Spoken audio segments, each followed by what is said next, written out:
Hi, everybody. Welcome to another episode of Agents of Change, featuring the personalities and the wonderful persons here in the Bahamas and out who are doing amazing things and using their lives to make great impact here in the country and across the waters, really doing incredible things. Everybody that I feature. And today, I want you to guess who the next feature is. He really is an agent of change. He is incredible. His job really is to make people look incredibly beautiful and fantastic and to style them for their special events. If you haven't guessed already, please help me welcome Kedar Clarke. Well, hey there. Hey, Bahamas and world at large.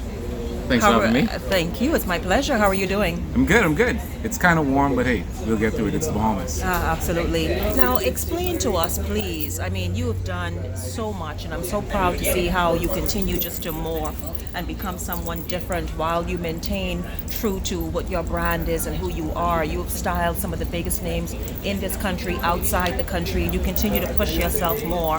How did you decide that Kedar Clarke would be this sort of fashion guru, among other things? For me, it always begins with a plan and having a vision. I'm so big on that. So from early years, I kind of wrote out exactly the life I wanted, what I wanted to do, how I wanted my life to roll out. And for me, I always loved fashion, so I wanted that to be a big part of it. And not just fashion in the superficial way as most people would think, but I also wanted to morph into becoming a designer as well. And I'm at that stage now where it's beyond just styling people in other person's pieces, but now I'm able to do the menswear that I've always wanted to do. Even which is really stunning. Suiting, it's so dapper. All the men who are dressed in your pieces, yes, they look incredible. Women as well. Yeah, I know wedding is your signature, yes, but it's really, really awesome. Yes, so it's not just weddings, but it's suiting all together. But in most cases, it tends to be weddings now. Weddings have picked up to become the big thing simply because, hey, I want people to understand that it's not just about women. You know, in the past, we always thought that when it came to fashion, only women had that ground and that hold right there just because, you know, they were able to do the hair, the makeup, and the whole 9 yards. But men are showing that they want to show up on this day too, especially this special day in their lives as well. They too have a vision for how they want to look, and I'm excited to be a part of that new change. And you know, you're doing it again, like I say, just so wonderfully. It's seamless. It's really, really awesome. Yes, you style women, but you give men the unique, wonderful custom look that they all aspire to and desire for their special events, their special days, and that kind of thing. So congratulations. It's something you said that stood out. You said years before now, you wrote a vision and you decided this is how it's going to be, and then you thought about making that happen. Right. Talk about the importance of writing a vision. Well, I know for us, a lot of times we don't realize how powerful it is and how important it is that when we speak things about ourselves and about our lives, that these things do come to pass. In our colloquialisms and stuff, we may make certain statements and say, you know, well, I'll only be as big as mommy ever was, or as big as daddy ever was, or I always tell friends and family, when you say I don't have it, or you know, I broke, I had between oh Lord and thank you Jesus, meaning that, you know, I'm just here struggling. You speak these things into your own lives, and I believe in the importance of speaking into your life, your own life. And I've grown up learning that, and with that knowledge, I was able to kind of mold my life into exactly what I wanted it to be. And I knew from that early age that we had that power. We have the ability to do just that, and I always wanted to do that. I started out early and still doing it now. I mean, I would write out next year what I want to accomplish. Tomorrow, I have these visions. I know what I wanted to see. These are little things we consider small, but in the bigger picture, in the bigger scheme of life, just how in the Bible it says that God spoke the earth into existence, and for most Bible readers, you would know that you have the power, because he said that you too are gods, and you have the power to speak the same light and life. So watch what you speak, watch how you speak it, and know that all those things will come to pass, but you have the power to bring it. It's not my business to worry about where the money is coming from. I've stopped worrying about that. I just worry about how I want to see tomorrow, and in doing so, I put the plans into action first. Oh, that's just awesome. Really, really amazing. You mentioned design. I noticed that while, of course, you have the whole market in terms of dressing someone and how someone looks, whether it's male or female, particularly, of course, with a real emphasis on men and having them look incredible. But you also dabble in design, and this is interior look. Now, you may just do it as a casual thing. Right. I've watched your whole, what you're trying to introduce on social media, but I think you have a knack there as well. Well, I've gotten the whole, maybe you should do some interior design.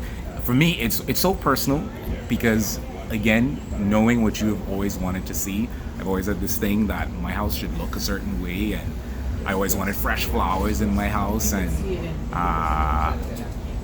monogram towels. Literally, I have these little things. They sound small, but I always wanted them. Yes. It's because we would have always seen them in bigger homes or in lavish places, and I felt like, why not start now? I may not have a lavish mansion on the Create the waterfront. reality you want to Create see it now. now. Wow. Start small. Yeah. So when I walk in my house and I smell fresh flowers, it's like $20 from the store. You Yeah, get a yeah. bunch of roses, Yeah, literally. it is. When I have them in my house, people think someone's doing it. And I'm like, no, it's literally like $15 to $20. They last for 2 weeks or so. Candles, I love them. I love them too. Monogram towels.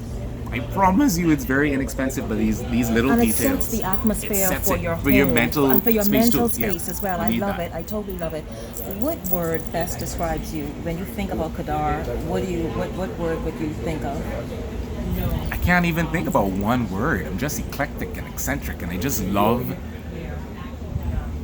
living fully. That's my biggest thing. I've always wanted that. I never wanted to be pigeonholed to, let's do this. I know as a world, I can't even say it's a Bahamian culture, but in the world at large, we love boxing people in. We need to be able to say, you are this person, you are that person, and you do this, and that's it. We love those lines. But I never wanted to live in the line of just being the guy who works at the bank or the guy who does fashion. That's it. Yeah. No, if I want to wake up tomorrow and build a house, I want to do it because that's what I feel I can do. We're limited in terms of our time on this earth, and I feel as though live it out fully. Maximize life, maximize your days, maximize your talents because they are unlimited. So don't allow people to hold you. And though you asked me the question, I don't even want to be boxed into that. Which is so super. The person who's watching, particularly in this country where you mentioned about being boxed in is almost the order of the day, what would you say to them? That person with a dream, that person that wants to do more and find themselves perhaps, I don't know, doing something that is just so far from where they see their dream. What should they begin doing? I would say that start now. That's the biggest thing that I've had to learn. It doesn't matter if you're not in that place that you feel you should be in. For me, when I first started, a lot of people say, hey, if you want to get into fashion, you got to move to LA or move to New York and do all these things. So initially it was difficult because people didn't understand what I was introducing here. People didn't understand what it is I wanted to do because we all felt like it was a celebrity thing to do styling and to do fashion design and stuff like that. But I started. That was the thing. Start right where you are. It sounds crazy. A lot of people think you're crazy, but I promise you someone is going to see what you're doing and the people are going to start coming to you. I've had moments where I worked in the Ministry of Tourism. They would have international companies come in and they didn't want to fly in a stylist, so they said, hey, we know about one of the Bahamas. Opportunities come to you. Wow. They come to you, so don't worry about it. It sounds crazy, it sounds far-fetched, whatever your dream is, but it will always come to you. It'll come to you. It'll come. So amazing. Listen, thank you for being an agent of change. Thank you. You were doing an incredible job at it. You too, come on. Oh, thank you. It's Shenique, guys. Thank you so much.